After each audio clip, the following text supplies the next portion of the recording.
তো আমাদের এখন বেরোনো শেষ, আমরা এখন বাসায় চলে আসছি, যার যার বাসায়। এই যে বাচ্চার জন্য নুডলস রান্না করলাম, আর এই যে আমাদের জন্য চা। চা না খেলে আমাদের মাথা, আর এতদিন পর আসছে, আমার হাতে চা না খেলে বলে ভালো লাগে না। তো যে কথা সেই কাজ, চা বানানো শুরু করে দিলাম আমাদের দুজনের জন্য। তো এই যে দেখতে দেখতে থাকেন, চা বানাচ্ছি।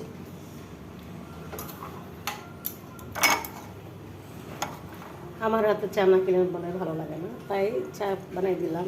এই দেখেন,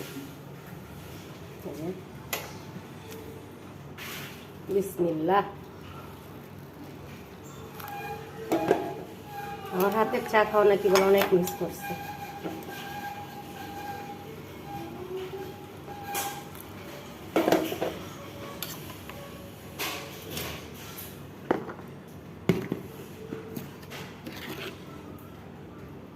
গুঁড়ো দুধ দিয়ে দিলাম।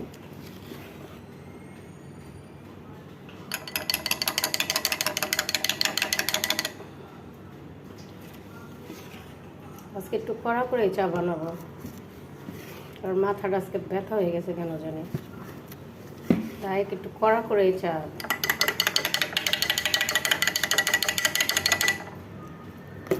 তো কার কার আমার হাতের চা খেতে মন চাচ্ছে চলে আসতে হবে। চার দাওয়াত দিলাম আপনাদেরকে, অন্য কিছু দাওয়াত দিলাম না, কারণ অন্য কিছু সবার বাসায় আছে। খাইতে খাইতে আর খাইতে ইচ্ছা করতেছে না, তাই না? তো এই হলো আমার চা বানানোর লুক। কেমন হয়েছে কমেন্ট করে জানাই। Bye bye.